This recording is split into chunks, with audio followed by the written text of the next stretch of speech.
नमस्कार, घटना चक्र बुक वीडियो के इस शैक्षणिक मंच पर आपका स्वागत है। हमारा उद्देश्य है ज्ञान को सरल, स्पष्ट और सुलभ रूप में आप तक पहुंचाना।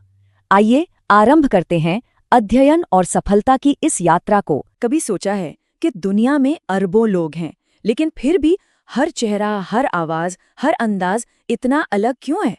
मतलब कोई भी दो लोग बिल्कुल एक जैसे क्यों नहीं होते? इसका जवाब मालूम है कहाँ छिपा है? एक बड़े ही कमाल के आइडिया में, जिसे हम कहते हैं आनुवंशिक विविधता। चलिए आज इसी को समझते हैं। हम सब मतलब दुनिया के सारे इंसान एक ही प्रजाति के हैं, होमो सेपियंस। तो फिर सवाल ये उठता है कि हमारे रंग रूप, कद-काठी, नैन नक्श, इन सब में इतना फर्क क्यों है? ये कुदरत की एक बहुत ही दिलचस्प पहेली है और आज हम इसी पहेली के धागे खोलने वाले हैं।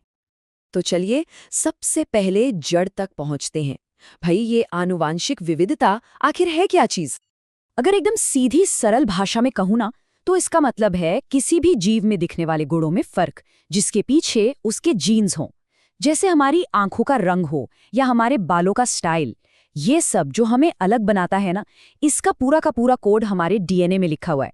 और यही वो चीज़ है जो जिंदगी को इतनी रंगीन बनाती है। अच्छा, तो ये सारी वैरायटी आती कहाँ से है? ये आती है हमारे शरीर की हर कोशिका के अंदर मौजूद जीन और क्रोमोसोम से। इसको ऐसे समझिए कि क्रोमोसोम एक किताब है और जीन उस किताब में लिखे हुए वो चैप्टर्स हैं जो बताते हैं कि हमारा शरीर कैसा दिखेगा और कैसे काम करेगा। अब हर किसी की किताब में थोड़ा बहुत फेरबदल तो होता ही है ना? बस यही फेरबदल है जो हमें एक दूसरे से अलग बनाता है। तो ये तो समझ आ गया कि स्रोत क्या है, पर यह विविधता पूरी आबादी में कैसे फैलती है?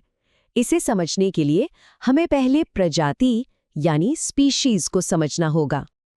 देखिए, दुनिया को बेहतर ढंग से समझने के लिए वैज्ञानिक क्या करते हैं कि जीवों को ग्रुप में बांट देते हैं।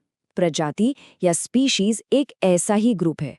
इसमें वो सारे जीव आते हैं जो दिखने में इतने मिलते जुलते हैं कि वो आपस में मिलकर अपने जैसे बच्चे पैदा कर सकते हैं।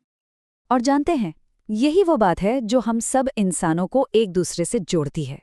चाहे कोई दुनिया के किसी भी कोने में रहता हो, हम सब के सब साइंटिफिकली एक ही प्रजाति का हिस्सा हैं, होमो सेपियंस। भले ही हम बाहर से कितने भी अलग दिखें, हमारा जो बायोलॉजिकल आधार है वो एक ही है। तो चलिए अब इस पूरी कहानी को खुद इंसानों पर लागू करके देखते हैं। एक ही प्रजाति होने के बाद भी ये विविधता हमें दिखते कैसे है? अरे, ये तो हमारे चारों तरफ हैं। जरा नजर घुमाकर देखिए, लोगों की अलग अलग हाइट, हमारी स्किन के हजारों शेड्स, हर चेहरे की अपनी एक अलग बनावट। ये सब सिर्फ मामूली बाहरी फर्क नहीं है, ये तो इस बात का जीता जागता सबूत है कि हमारी प्रजाति के अंदर कितना बड़ा आनुवंशिक खजाना छिपा हुआ है। तो पूरी बात का सार ये है, प्रजाति एक, लेकिन उसके रूप अनंत। ये आनुवंशिक विविधता ही है जो हर इंसान को अपने आप में यूनिक यानी सबसे अलग बनाती है। और सच कहूं तो यही तो प्रकृति की सबसे बड़ी खूबसूरती है। पर एक मिनट, ये विविधता सिर्फ दिखने में ही अच्छी नहीं है, ये हमारे वजूद के लिए, हमारे जिंदा रहने के लिए भी बेहद जरूरी है। तो अब जाते जाते एक सवाल जरूर सोचिएगा, हमारे आज और कल के लिए इस विविधता का आखिर क्या महत्व हो सकता है? क्योंकि इसका जवाब शायद हम इंसानों के सर्वाइवल की चाबी हो।